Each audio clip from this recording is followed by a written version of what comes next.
Praise the Lord. April 23వ తేదీ 2025. ఈరోజు దేవుని వాగ్దానము.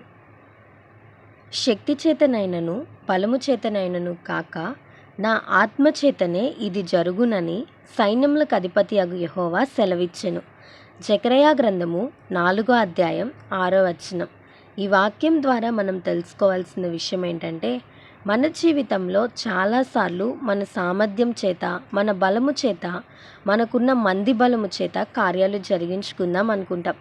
కానీ దేవుని సహాయం లేకపోతే విజయాన్ని అందుకోలేం. ప్రభు తన బిడ్డలకు ఇస్తున్న వాగ్దానం ఏంటంటే, నీ శక్తి చేత కాదు, నీ బలము చేత కాదు, నీ జీవితంలో నా ఆత్మ చేత సమస్తాన్ని జరిగిస్తానని అంటున్నారు. దేవుని మీద ఆధారపడినప్పుడు దేవుడు చేసే అద్భుతమైన కార్యం ఈ ప్రపంచంలో ఏ నరుడు చేసేదిగా ఉండదు. దేవుడు చేసేది చాలా ఆశ్చర్యంగా, ఆశీర్వాదకరంగా ఉంటుంది.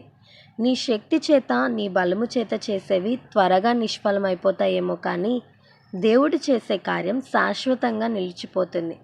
బైబిల్లో ఎంతోమంది భక్తులు, ప్రవక్తలు విశ్వాసముతో దేవుని మీద ఆధారపడగా, తమ వ్యాజ్యాలను దేవునికి అప్పగించుకొనగా దేవుడు వారి జీవితంలో ఆశ్చర్య కార్యాలు చేశాడు.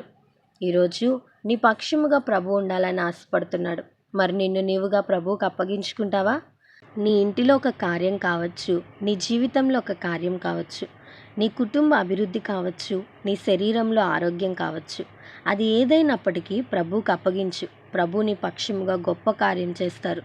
మనుషులకు అసాధ్యమైనవి చాలా ఉంటాయి, కానీ దేవునికి అసాధ్యమైంది ఏదీ లేదు. దేవుడు సమస్తాన్ని చేయగలిగిన దేవుడు. సమస్తము సాధ్యమే దేవునికి. కాబట్టి మన జీవితాలను దేవునికి అప్పగించుకుందాం, గొప్ప కార్యాలు పొందుకుందాం. అట్టి కృప దేవుడు మనందరికీ దయచేయునుగాక. ఆమేన్. ఈ వీడియో మీకు దీవెనకరంగా, ఆశీర్వాదకరంగా అనిపించినట్లయితే లైక్ చేయండి, షేర్ చేయండి, కామెంట్ చేయండి, సబ్స్క్రైబ్ చేసుకోండి. మీ ప్రార్థన అవసరతలను మాకు కామెంట్ రూపంలో తెలపండి. మీ కొరకు తప్పక ప్రార్థిస్తాం. God bless you.